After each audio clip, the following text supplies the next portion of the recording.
ప్రభు పేరట మీ అందరికీ శుభాభివందనములు.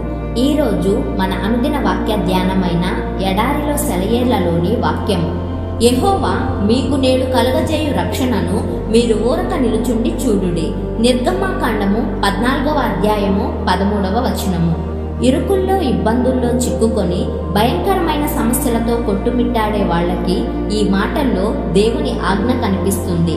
వాళ్ళు వెనుతిరిగి పోలేరు, ముందుకి వెళ్ళలేరు. ముందు నుయ్యి వెనక గొయ్యి. మరేం చెయ్యాలి? మన నాయకుడి ఆజ్ఞ ఇది, ఊరక నిలుచుండి చూడుడి. ఇలాంటి సమయాల్లో ఆ ఆజ్ఞకి కట్టుబడి ఉంటే అది క్షేమకరం. ఎందుకంటే తప్పుదారి పట్టించే వాళ్ళు చాలా మంది దొంగ సలహాలతో వస్తారు. ఇంకేముంది, అంతా అయిపోయింది, ఇక చావే శరణ్యం, నిస్పృహ నీ చెవిలో నిట్టూరుస్తుంది. అయితే దేవుడు మాత్రం మన ధైర్యాన్ని నిలుపుకోమంటాడు. కాలం ఎంత ఎదురు తిరిగినా ఆయన విశ్వాస్యతను, ప్రేమను తలుచుకొని ఉత్సహించటమే మన విధి. పిరికితనం తొందర చేస్తుంది. వెనక్కి వెళ్ళిపో, అందరూ చేస్తున్నట్టే చెయ్యి, లోకంతో వెళ్ళు. ఇక క్రైస్తవుడిగా ప్రవర్తించడం అసాధ్యం.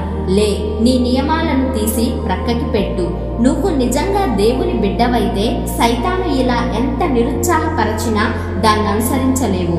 ఆయన దివ్య ఆదేశం నిన్ను బలాన్ని, తేజస్సుని ధరించుకొని సాగిపోమ్మంటున్నది.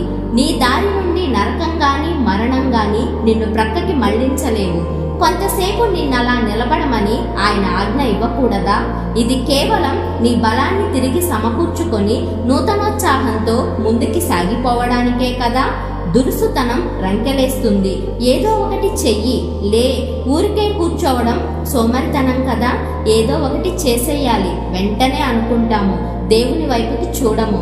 ఆయన ఏదో ఒకటి చేసేవాడు కాడు, సంపూర్తిగా నెరవేర్చేవాడు. అతి తెలివి బడాయిలు కొడుతుంది. నీ ఎదుట సముద్రం ఉందా? నేరుగా దానిలోకి నడిచి వెళ్ళిపో, ఏదో ఒక అద్భుతం జరుగుతుంది. అయితే విశ్వాసం ఈ మాటలేమీ వినదు. పిరికితనాన్ని, దురుసుతనాన్ని, అతి తెలివినిచ్చే సలహాలని పెడచెవిని పెడుతుంది. దేవుడు అన్నాడు, నిశ్చలంగా నిలబడి ఉండు. కదలని బండరాయిలా నిలబెడుతుంది విశ్వాసం. నిశ్చలంగా నిలబడు, స్థిరుడైన మనిషిలాగా నిలబడు. ముందుకి దూకడానికి సన్నద్ధుడవై రాబోయే ఆజ్ఞలకి సిద్ధపాటుతో, ఓపికతో, ఉల్లాసంతో ఆజ్ఞాపించే ఆ స్వరానికి కట్టుబడి ఉండు. ఇజ్రాయేలీయులకు మోషే ముందుకు వెళ్ళండి అని చెప్పినంత స్పష్టంగా త్వరలోనే దేవుడు నీకు ఆజ్ఞాపిస్తాడు. చిందరవందరైన నీ మార్గాల గురించి చికాకులెందుకు? నిశ్చలంగా నిలబడు. ఆలస్యాలు, పరుగులు కనిపించేదాన్ని బట్టి కాదు, కొరతలేని విశ్వాసంతో సాగు. కొంతకాలం ఓపిక పట్టు. దేవుని వదనంలో చిరునవ్వు శోభిస్తుంది. అర్థం కానిదంతా మబ్బులా వీడిపోతుంది. ఏం చెయ్యాలో అర్థం కాని వేళల్లో ఊరికే ఉండి కనిపెట్టండి. సందేహాలేమన్నా ఉంటే వేచి ఉండండి. తొందరపడి ఏదో చేసేయకండి. నీ మనస్సులో నిన్ను ఆపుతున్న శక్తి ఉన్నట్టనిపిస్తే దానికి వ్యతిరేకంగా చెయ్యవద్దు. అదంతా తీరిపోయేదాకా ఆగండి.